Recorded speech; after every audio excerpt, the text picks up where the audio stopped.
खबर सामने आ रही है एक और इंदौर से, जहां हिंदी वैशाली ठक्कर सुसाइड की पूरा मामला। मुख्य आरोपी राहुल नवलानी की फरार चल रही है पत्नी दिशा नवलानी की कोर्ट से अग्रिम जमानत मिली थी। वहीं आपको बता दें कि यहाँ राहुल और वैशाली दोनों की ही गलती बराबर की बताई जा रही है। पिछले 2 सालों से परेशान थी। कोर्ट ने दिशा को पीड़ित माना था। तो बड़ी खबर आप तक पहुंचा रहे हैं, जहां अब दिशा भी फरार चल रही है। तमाम जानकारी के लिए हमारे साथ हमारे संवाददाता एहतियाब शेख हमारे साथ मौजूद हैं। उनसे ज्यादा जानकारी जान लेते हैं। एहतियाब, आपसे जानना चाहेंगे कि अब दिशा भी इस पूरे मामले को लेकर के, जहां कोर्ट की तरफ से पीड़ित बताई जा रही थी, लेकिन अब वो भी फरार चल रही है, पूरी जानकारी आपसे जानना चाहेंगे एहतियाब।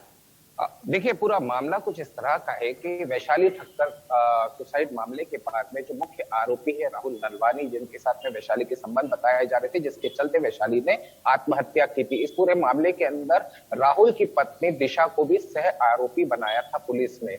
और राहुल की गिरफ्तारी के बाद से लगातार दिशा फरार चल रही थी। उनके ऊपर इनाम भी घोषित किया गया था। वहीं दिशा की तरफ से दिशा के वकील ने अग्रिम जमानत की अर्जी लगाई थी, जो कि कोर्ट ने स्वीकार कर ली है। कोर्ट ने यह माना है कि चूंकि राहुल की पत्नी थी दिशा, और दिशा स्वयं एक पीड़िता के रूप में देखा गया है, क्योंकि एक पत्नी का रिएक्शन किसी भी अन्य संबंध को लेकर जैसा हो सकता है वैसा ही हुआ था। पुलिस ने इस तरह के कोई भी ऐसे सबूत नहीं दिए जिसमें यह कहा जा सकता है कि वैशाली ठक्कर के सुसाइड मामले के अंदर किसी भी तरह का दुष्प्रेरित करने का काम दिशा की तरफ से किया गया था। दिशा को अग्रिम जमानत मिली, लिहाजा अब ये कहा जाए कि दिशा जो है वो सीधे कोर्ट पेश होंगे। पुलिस अभिरक्षा के मामले के ऊपर भी कोर्ट ने साफ तौर के ऊपर कहा कि चूंकि वो स्वयं एक पीड़िता दिखती है, उनको पुलिस उन्हें अभिरक्षा में लेकर पूछताछ करने की जरूरत नहीं है। लिहाजा अब दिशा सीधे कोर्ट में पेश होंगी और अपना बयान दर्ज कराएंगी।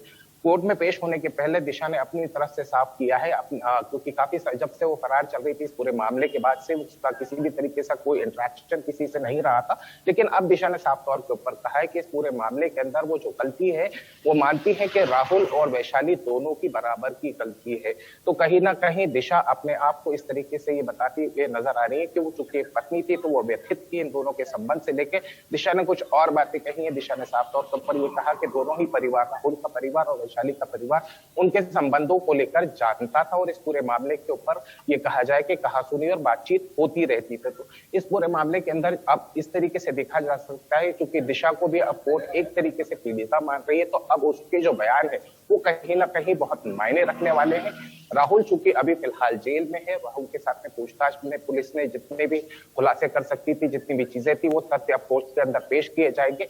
और अब दिशा इस पूरे मामले के अंदर चूंकि जमानत मिल चुकी है, कोर्ट में सीधे गवाही देने पहुंचेंगे। जी, अपने बयान जी एहतियाब, आपसे ये भी जानना चाहेंगे कि इस पर बड़े अधिकारी क्या कुछ कह रहे हैं, क्योंकि अब वो फरार चल रही हैं, तो क्या कुछ कहना है बड़े अधिकारी का? देखिए, अब चूंकि दिशा को फरार चल रही थी, अब हमें इस शब्द का इस्तेमाल करना पड़ेगा, क्योंकि दिशा फरार चल रही थी। दिशा को अग्रिम जमानत मिल चुकी है, अब उनकी गिरफ्तारी नहीं होगी, तो फरार शब्द हम इस्तेमाल नहीं कर सकते हैं। तो निश्चित रूप से साफ तौर के ऊपर ये देखा जा सकता है कि अब चूंकि अग्रिम जमानत मिल चुकी है, कोर्ट में वो पेश होकर अपने बयान दर्ज कराएगी। जी एहतियाब, आप हमारे साथ बने रहिए और भी तमाम जानकारी आपसे हासिल करते रहेंगे।